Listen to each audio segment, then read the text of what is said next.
Ngunit iginiit pa rin ng Chinese Foreign Ministry na ang Pilipinas ay wala umanong karapatan para i-claim ang soberanya sa Renai Reef sa kadahilanan na malapit lang ito sa teritoryo ng bansa. Samantala sa ibang aspeto naman, Okay, bago tayo dumako dyan sa ibang aspeto, mga utol, ayun na nga yun, no? Yung sa Renai Reef, yung Ayungin Shoal, mga utol, pilit nilang inaangkin. Tayo yung illegal na nandun, pinapatanggal yung ating barko, yung BRP Sierra Madre, okay? Ibig sabihin pala, kaya pala yung mga barko natin ay BRP ang pangalan. Ang ibig palang sabihin nun ay barko ng Republika ng Pilipinas. Okay? BRP Sierra Madre na nakastation sa Ayungin Shoal ay inaalis nila, no? Kasi nga sa mga pag-uutak nitong mga Chekwa na to, eto lalo na to. Kanila yon. Ganon yung kanila yun. Amin yan Bakit kayo nandyan? And sabi rin nila, according sa foreign ministry nila, na handa silang gawin ang lahat to take necessary measures para lamang ipagtanggol ang kanilang soberanya. Soberanya po. Yung karapatan, yung legal na karapatan dun sa lugar. Sa lugar na pag-aari ng Pilipinas, meron daw silang legal na karapatan at tayo nga daw yung mali na nandun. Mga karunungan, kaalaman, teorya, kasaysayan, hiwaga at mga bagong tuklas. Alamin natin. Lilinawin lamang natin, mga utol. Ito palagi ang statement ng China kung bakit nangaharas sila dyan sa West Philippine Sea at sa mga teritoryo natin. Kung bakit hinaharas nila ang ating Philippine Coast Guard at Philippine Navy. Kasi nga daw, yung mga lugar na yan ay kanila at tayo daw hindi umano ang mali na nandun o tayo yung mga squatter doon. Parang ganun ang palagi ang pinalalabas ng China. Pero lilinawin ko lang rin, yung mga teritoryong inaagaw ng China ay teritoryo po yun ng Pilipinas at yun po ang ating ipinaglalaban. Talaga lang makukulit tong mga to. At eto pa, mga utol, no? Wang Yi nagsabing dapat umanong alisin ng Philippine government ang mga sundalo nito sa Pag-asa Island. Yung Pag-asa Island po ay parang bayan na yon, nasakop ng Palawan. May community po tayo doon. So alamin natin to mula kay PHTV. Paki-subscribe siya. Paki-like na rin yung video. Mamaya maglalagay tayo ng patunay ng mga statement na mula mismo sa China. Disclaimer.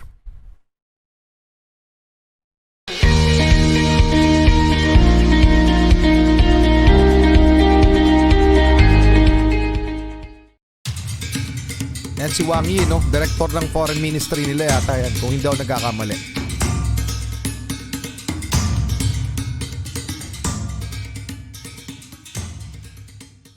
iniulat na sinabi umano ng Foreign Minister ng China na si Wang Yi na dapat umanong alisin ng Philippine government ang mga sundalo nito na nakaistasyon sa Pag-asa Island at sa iba pang bahagi ng South China Sea. Sinabi ni Wang Yi na wala umanong karapatan ang Philippine government na mag-deploy ng mga sundalo sa loob ng teritoryo ng China sa South China Sea at iginit niya na iligal sa ilalim ng kanilang batas ang presensya ng mga Philippine troops sa lugar. Sinabi rin ng Chinese Foreign Minister na patuloy silang magpapadala ng mga sundalo sa pamamagitan ng kanilang Coast Guard at Navy malapit sa mga teritoryong inagaw umano ng Pilipinas upang igiit ang kanilang soberanya sa South China Sea. Nagbanta din umano si Wang Yi na handa ang People's Liberation Army na protektahan at depensahan ang kanilang teritoryo laban sa mga mananakop at hindi sila magdadalawang isip na gumamit ng dahas kung kinakailangan. Grabe, no?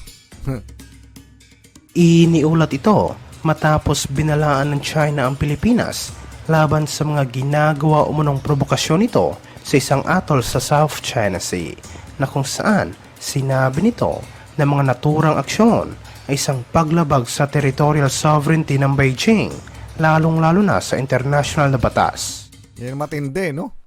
Pati yung international law, sinasabi nila, pero sila, yung China, ang unang-unang hindi rumerespeto o hindi sumusunod dito sa batas yung international law.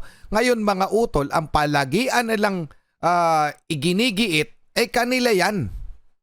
Hindi sila yung sa isip nila, hindi sila yung nangaagaw ng teritoryo.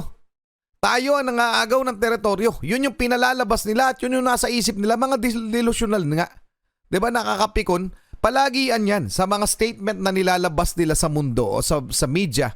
Yun yung po yung pinararating nila na mali ng Pilipinas at ng iba pang bansa na lumalaban para doon sa soberanya ng kanilang mga bansa o karapatan ng mga bansa doon sa mga teritoryong inaagaw ng China. And take note nga, uulitin ko lamang para malinaw.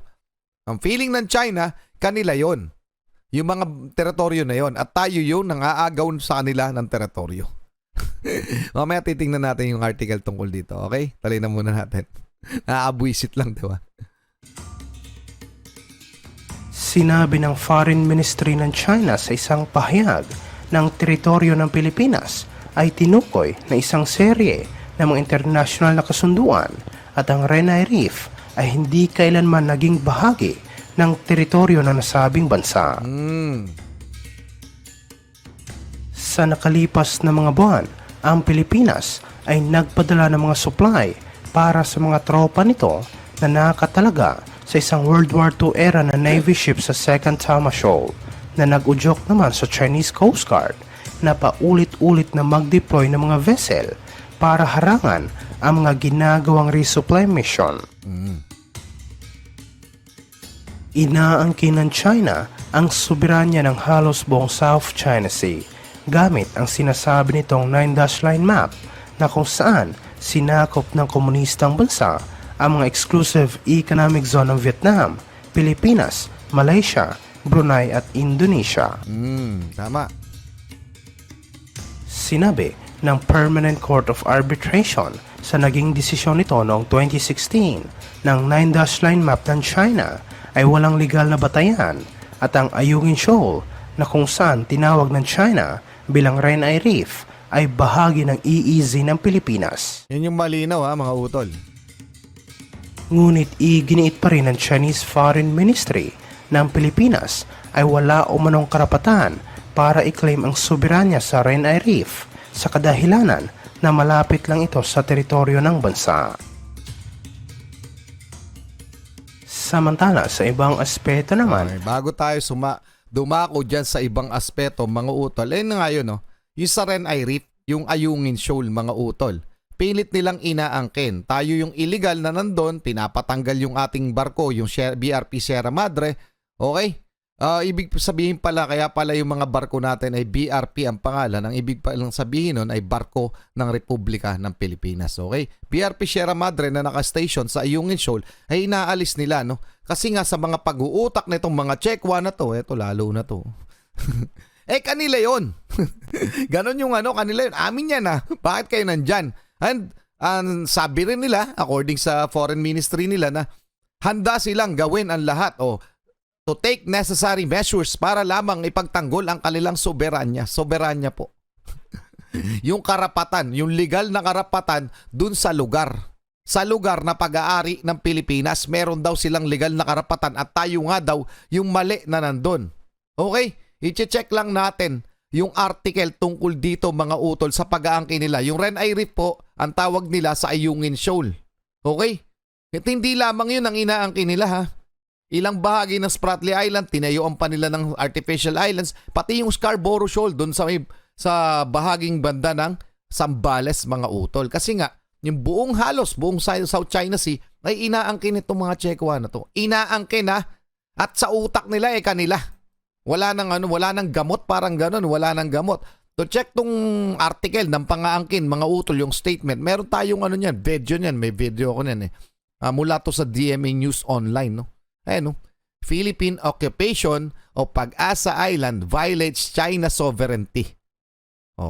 Soberanya nila daw 'yon, yung Pag-asa Island. Tayo daw yung nagba-violate.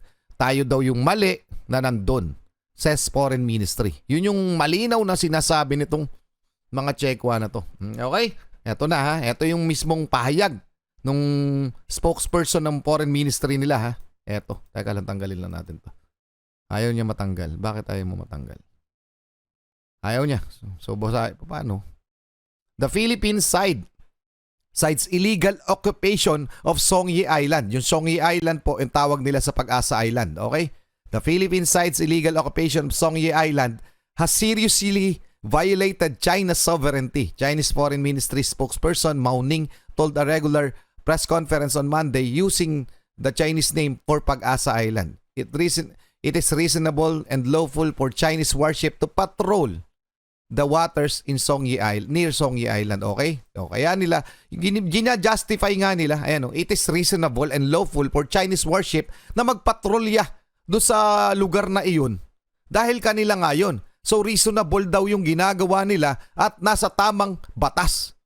Nakaayon sa international law at sa batas nila. Kasi nga daw po, ang iniginigi nitong walang yan checkwa na to, kanila, yung mga teritoryo na yun, anong masasabi nyo dyan? Ganong kawawalang ya. Ganong kalulupit. So, pa-comment na lang ang inyong hinaing. Tuloy na natin. So, parang wala nang gamot sa mga pag-uutak nila kasi nga, delusional sila Parang sa utak nila, property namin yan Hindi kayo dapat nandyan. Mga squatter kayo, umalis kayo. Yan Pilipinas, umalis kayo. Yun ang nasa utak nitong mga Chinese na to, Chinese government na to.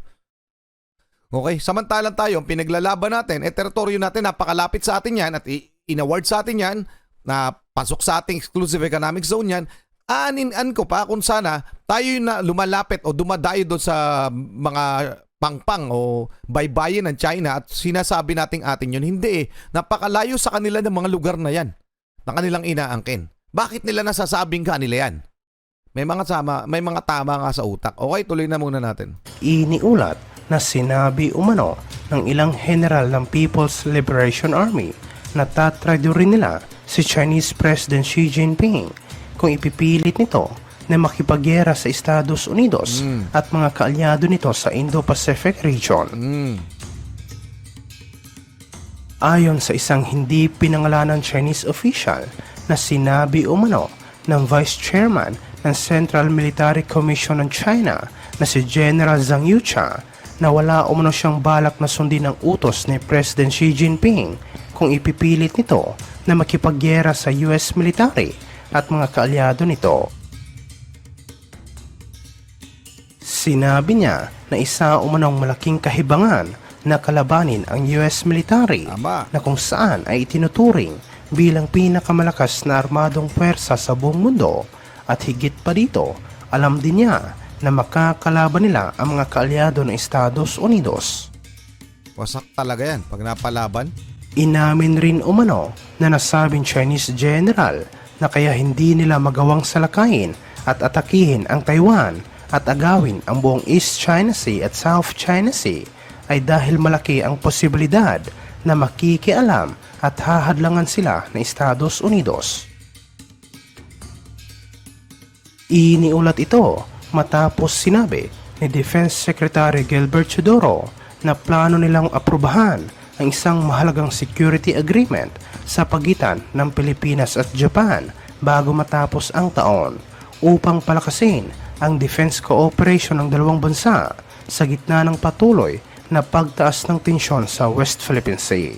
Ayun na nga yun mga utol, yung RAA, yung treaty with Japan. Propose yun ng Japan, yung Reciprocal Access Agreement kung saan magkakaroon ng access sa mga military base natin, yung Japan forces. And vice versa, pati tayo, mga Philippine forces natin, pwede rin mag-access sa mga base militar nila. Pero para lamang po sa joint exercises at sa training.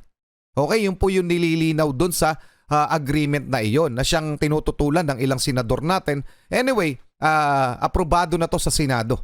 At mabalik tayo, Totoo naman yun, mga utol, na tanging United States lamang at iba pa nating kaalyado ang tanging pumipigil dito sa China na ito isakatuparan ang kanilang mga masasamang plano. 'Di ba? Ang plano nila, simplehan na natin. Ang plano nila ay masakop nila, makangkin nila ang buong South China Sea. And the rest will be history, Yung kasunod, anong kasunod nilang plano? Meron pa yon.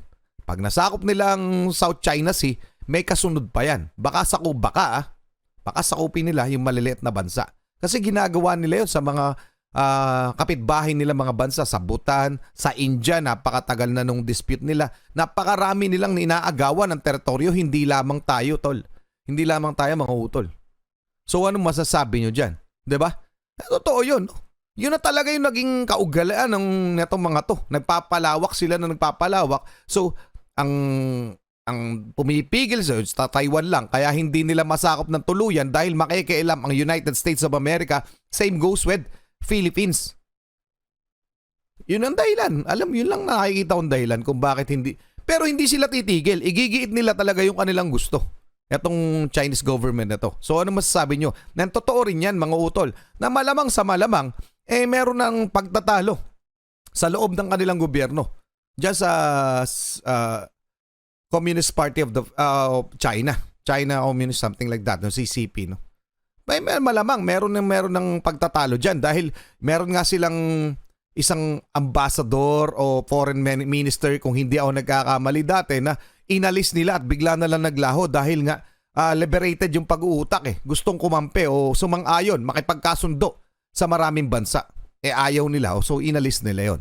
So ano masasabi nyo mga utol? Pa-comment na lang ang lahat ng inyong hinaing, opinyon, kaalaman para maintindihan natin ng lalo at maganda yung may discussion tayo. Paki-like na rin ng video. Maraming salamat PHTV. Maraming salamat sa inyo. Hanggang doon lang muna. Muli ako si Target Achilles. In behalf of the Real South Pride Production, ako'y nagpapasalamat sa walang sawa niyong pagsuporta. Kayo mag-iingat. Keep safe. God bless.